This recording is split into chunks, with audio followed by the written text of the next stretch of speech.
ਹਾਂਜੀ ਵਾਹਿਗੁਰੂ ਜੀ ਕਾ ਖਾਲਸਾ ਵਾਹਿਗੁਰੂ ਜੀ ਕੀ ਫਤਿਹ. So we're going to talk about a complex topic, Sikhi preordained. So if it's preordained, what's the point of parchaar and stuff like that?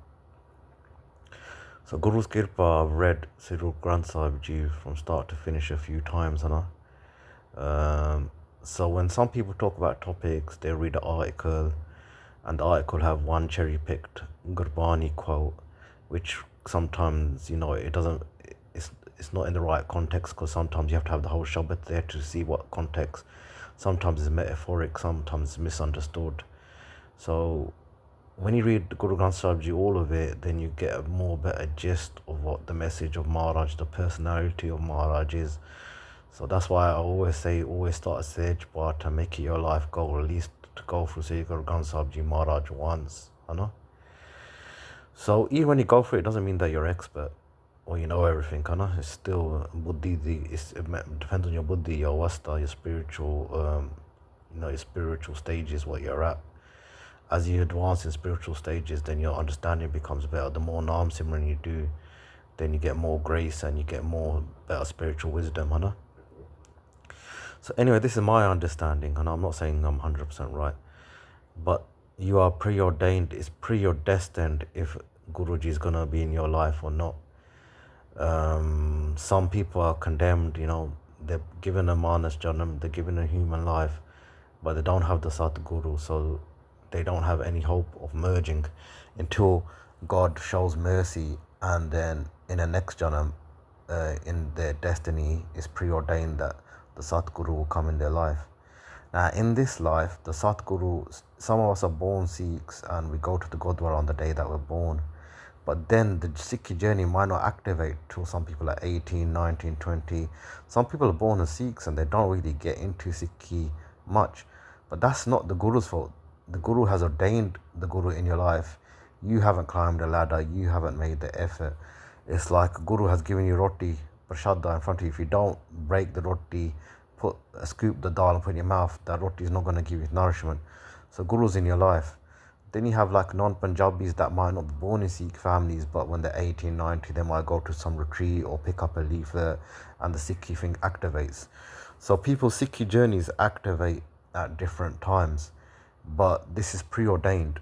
When Maharaj is going to show you mercy. So he might have a bit of your life where, the Guru's not in your life and he's showing you certain things and you've got to go through certain things. Then boom, the Guru comes in your life. Then you've got people that come into Sikhi and then they leave.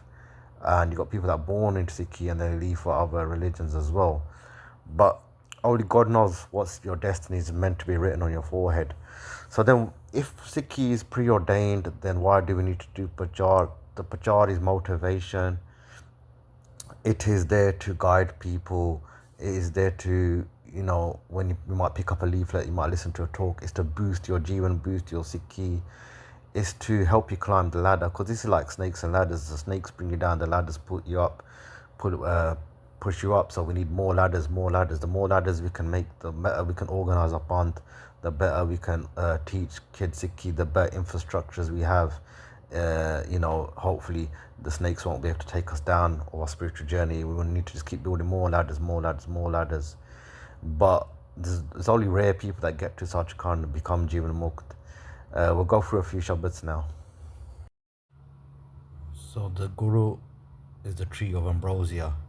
It bears the fruit of sweet nectar. So the Bani, when you do the Bani and follow the Bani, you get the true fruit, Not the falsehood, you get the truth, the Amrit. He alone receives it who's predestined through the word of the Guru Shabad.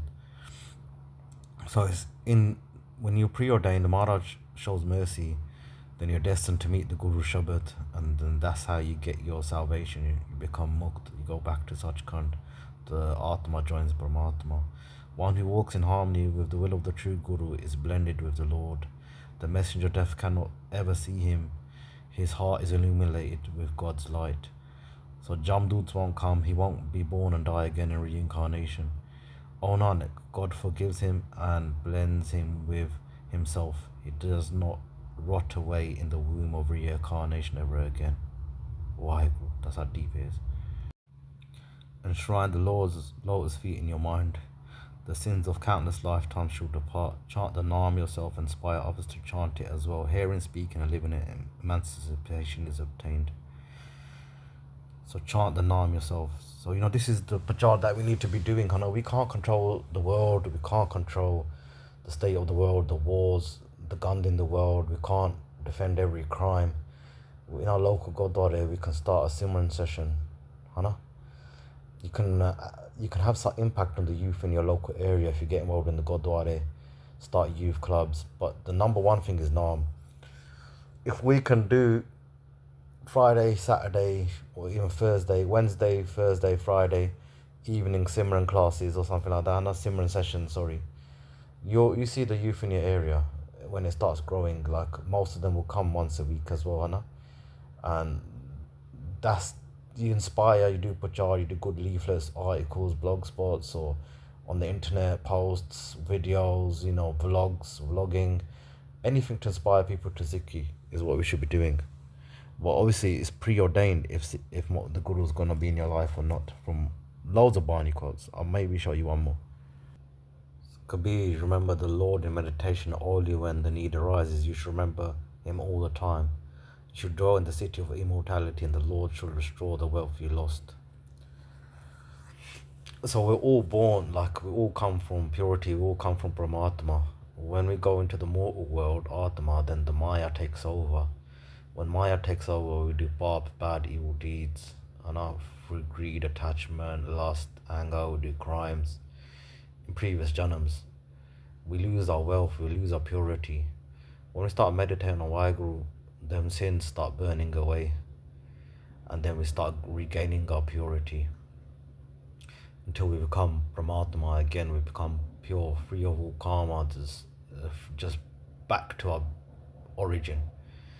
So Maharaj is saying, you remember the Lord when you need Him. We've all done this when our driving tests are coming, when our exams are coming, our mum's got cancer. Waheguru, I'll be good, I'll leave alcohol, just help my mum. And then when it's all sorted, back on the alcohol and back doing putekam, you know what I mean? And yeah, so we need to remember the Lord every day. Start off small with 10 minutes Simran, Waheguru Simran, and see how your life changes. Sometimes it's going to be more hardships, more tests. Because God's going to say, does He only love me when things are good? Or she love me when things are good? When things go bad, it's got to be unconditional love. Like, look at the Gurus, they sat there, on Tatitavi, Sri Guru Arjan Dev Ji Maharaj, and said, your hukum, your will seems sweet to me. Guru Tegh Bahadur Ji, You know what I mean? So, all these, whatever happens in life, you just got to think, is hukum, maybe the bad stuff that's happening to me, I deserve it, or maybe Maharaj is teaching me a lesson, or it's just, what goes around comes around, Waheguru Ji Ka Khalsa, Waheguru Ji Ki Fateh.